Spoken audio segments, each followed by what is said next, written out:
الحمد لله الذي جعل الشمس والقمر بحسبان والنجم والشجر يسجدان وفصل زمانا على زمان كما فصل مكانا على مكان وإنسانا على إنسان ونشهد أن لا إله إلا الله وحده لا شريك له أما بعد فأعوذ بالله من الشيطان الرجيم بسم الله الرحمن الرحيم إذا وقعت الواقعة ليس لوقعتها كاذبة خافضة رافعة إذا رجت الأرض رجا وبست الجبال بسا فكانت هباء منبثا وكنتم أزواجا ثلاثا فأصحاب الميمنة ما أصحاب الميمنة وأصحاب المشأمة ما أصحاب المشأمة والسابقون السابقون أولئك المقربون في جنات النعيم صدقت يا رب العالمين يا أيها الذين آمنوا صلوا عليه وسلموا تسليما اللهم صل على محمد النبي الأمي وعلى آله وسلم تسليما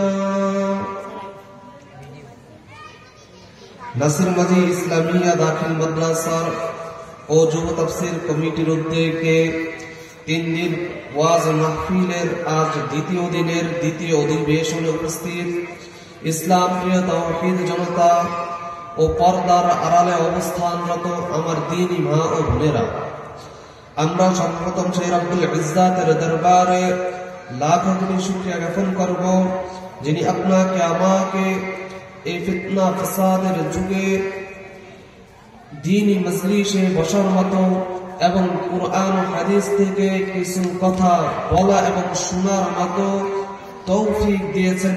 এই জন্য একবার অন্তরস্থল থেকে কালিমাতুশ শুকর আদায় করি আলহামদুলিল্লাহ। সম্মানিত হাজরিন, আমি আপনাদের সম্মুখে কুরআন কারীম থেকে একটি সূরার কিছু অংশ তেলাওয়াত করেছি।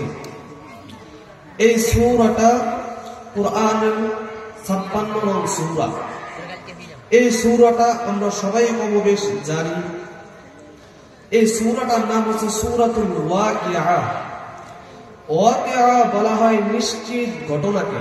কিকে বলা হয়? ওয়াকিআ অর্থ হচ্ছে নিশ্চিত ঘটনা। এই জন্য মুফাসসিরিনে কিরাম বলেন যে ওয়াকিআ অর্থ কিয়ামত। কি ভাই? কিয়ামত।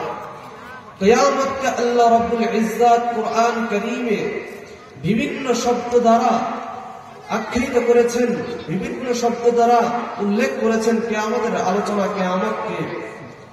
এই সূরার মধ্যে আল্লাহ রাব্বুল ইজ্জাত কিয়ামতকে ওয়াকিআ নামে সম্বোধন করেছেন।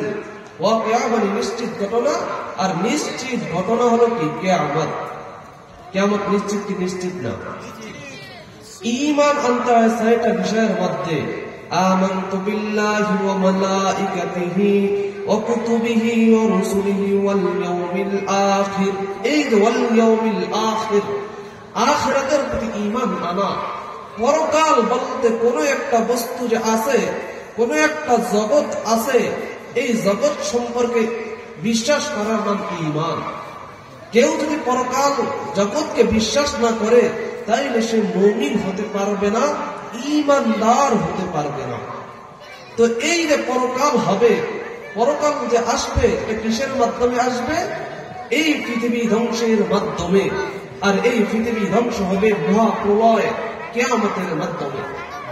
এই কিয়ামতের মাধ্যমে যে পৃথিবী ধ্বংস হবে, মানুষের অবস্থা হাসরের ময়দানে কেমন হবে, এই সূরার মধ্যে আল্লাহ রাব্বুল ইজ্জাত সেই সম্পর্কে বলেছেন। এই সূরাটা কেমন সূরা একটু বলি। হযরত ইবনে আব্বাস রাদিয়াল্লাহু তাআলা আনহু বর্ণনা করেন যে একদা হযরত আবু বকর সিদ্দিক রাদিয়াল্লাহু তাআলা আনহু রাসূলুল্লাহ সাল্লাল্লাহু আলাইহি ওয়াসাল্লামকে বললেন, ইয়া রাসূল, আপনি তো বৃদ্ধ হয়ে গেছেন। কি বললেন ভাই?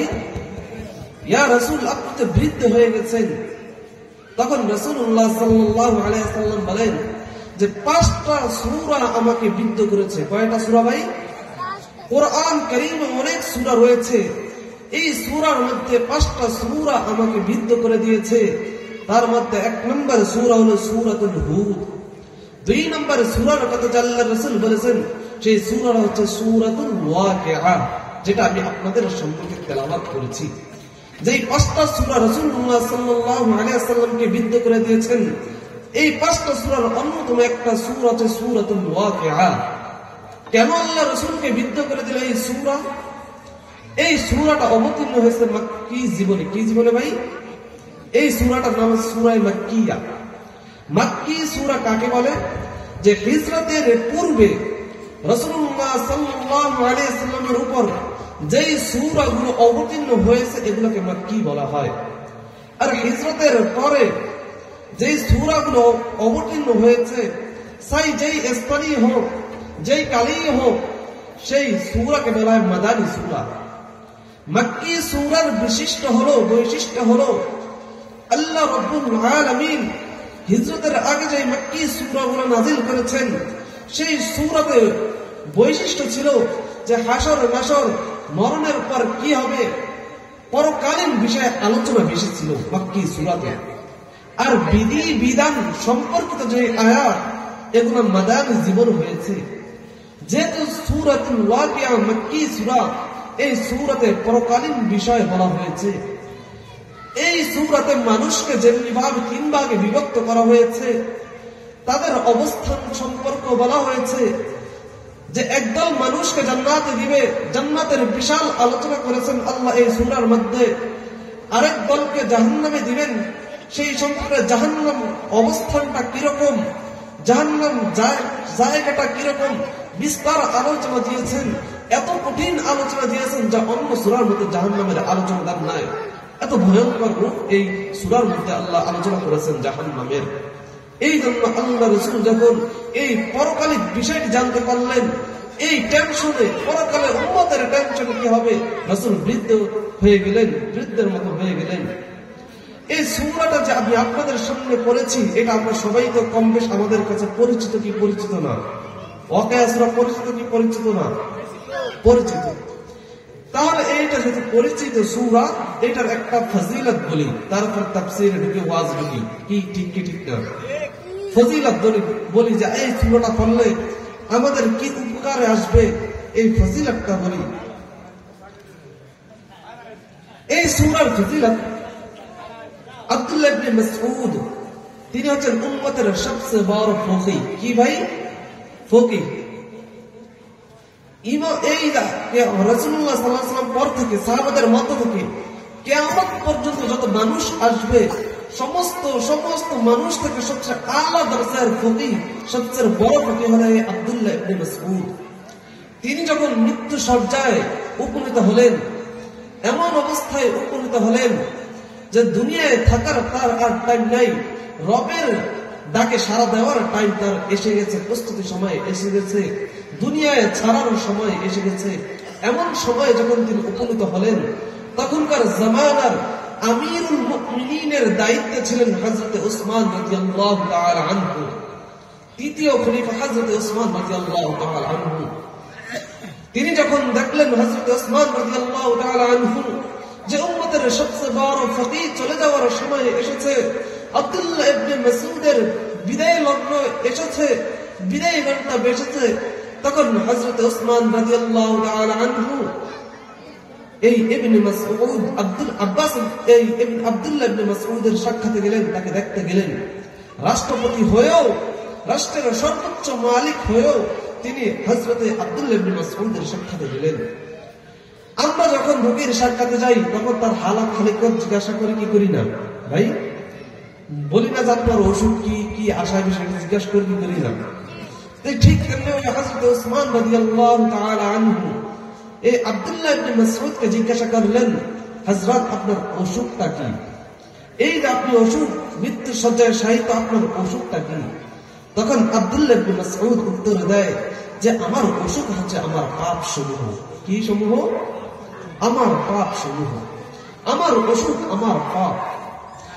আল্লাহ বলেন এই যে যাহারাল ফাসাদু ফিল বাররি ওয়াল বাহরি বিমা কাসাবাত আইদিন নাস, জলে ও স্থলে যে বিপর্যয় দেখা যায় সেগুলা কার কামাই? বলেন কার কামাই? মানুষের কামাই। মানুষের কৃতকর্মের কারণে জলে স্থলে বিপর্যয় দেখা দেয়। এই যে আমাদের অসুস্থ হয়, এই অসুস্থতা হয় আমাদের গুনাহের কারণে। কার কিসের কারণে ভাই? গুনাহের কারণে।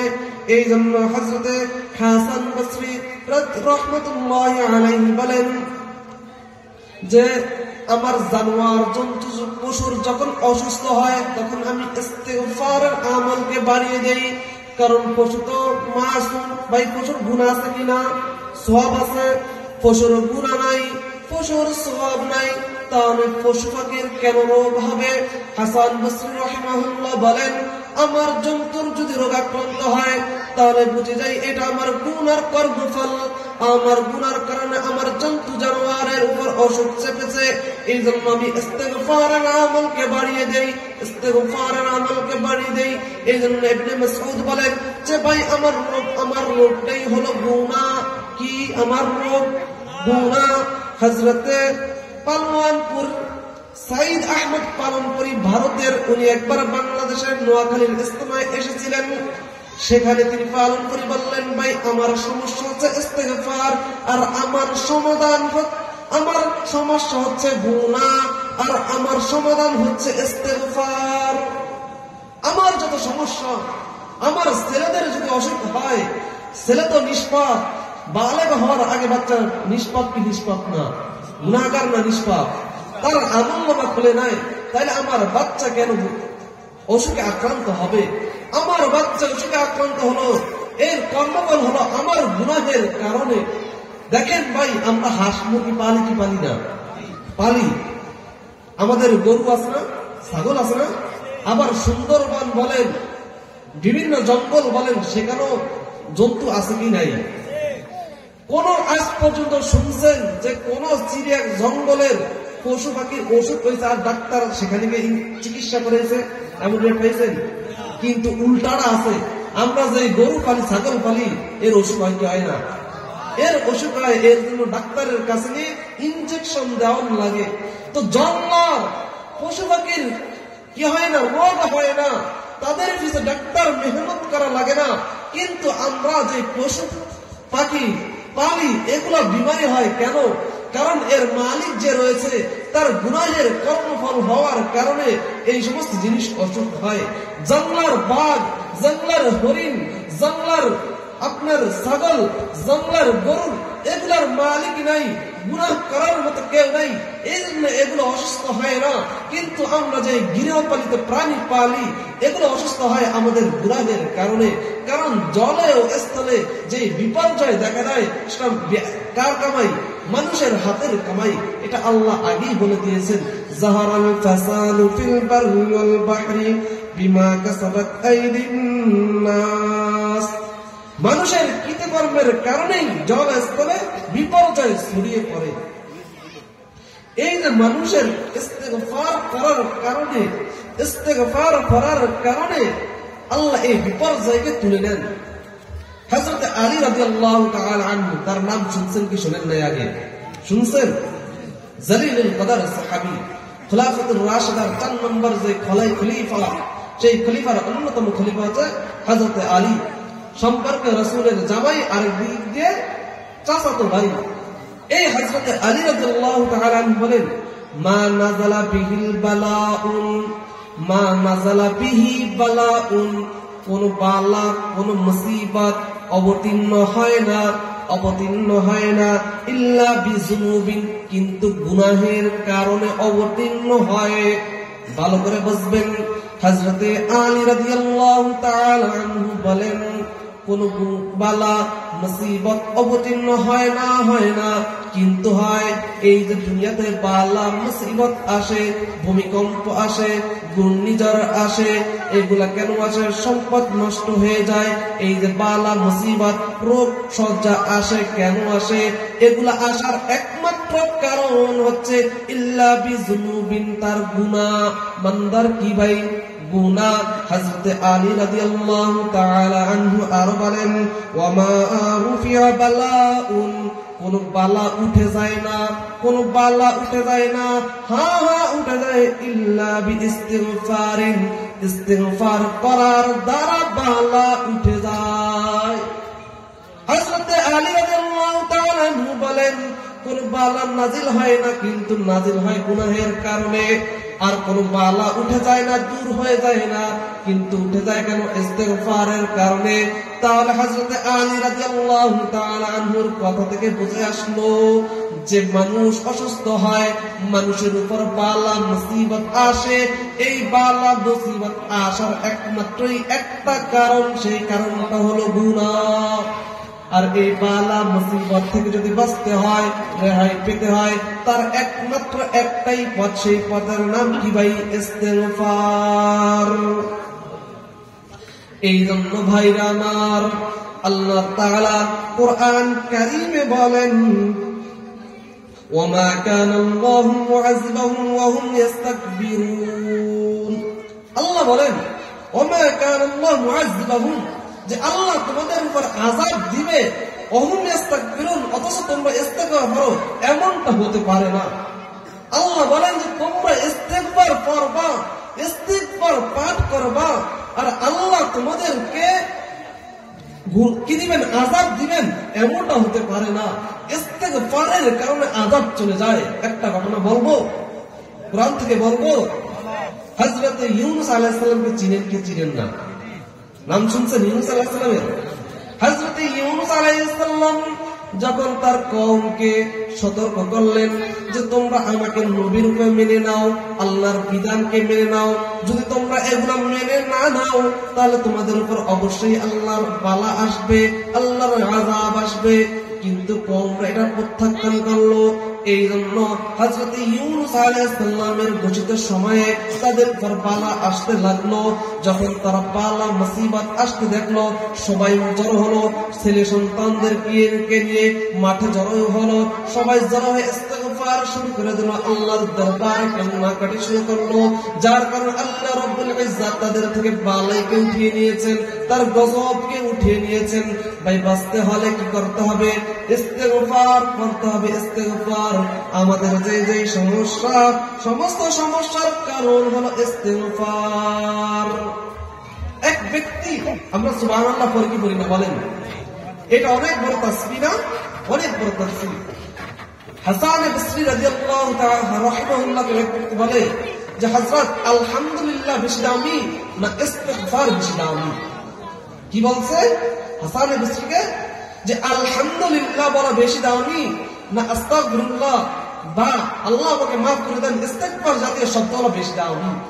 তখন হাসান বসরি বলে যে ইস্তিগফার হলো সাবানের মতো আর আলহামদুলিল্লাহ হলো আতরের মতো।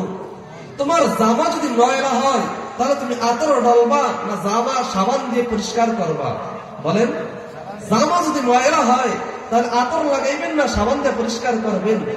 বুঝা গেল সাবান সবসময় ব্যবহার হয় আর আতর মাঝে মাঝে ব্যবহার হয় কারণের জন্য। এই জন্য আমাদের গুনাহ রয়েছে, গুনাহের ময়লা থেকে বাঁচতে হলে ইস্তেগফার হলো সাবানের মতো, সব সময় আমাদেরকে ইস্তেগফার করতে হবে। আর মাঝে মাঝে আলহামদুলিল্লাহ এই জিকির করতে হবে। আল্লাহ রাসূল সাল্লাল্লাহু আলাইহি ওয়াসাল্লাম কোন গুনাহ ছিল আল্লাহ রাসূলের? আহলে সুন্নাত ওয়াল জামাতের আকীদা হলো যে সমস্ত রাসূল মাসুম নিষ্পাপ।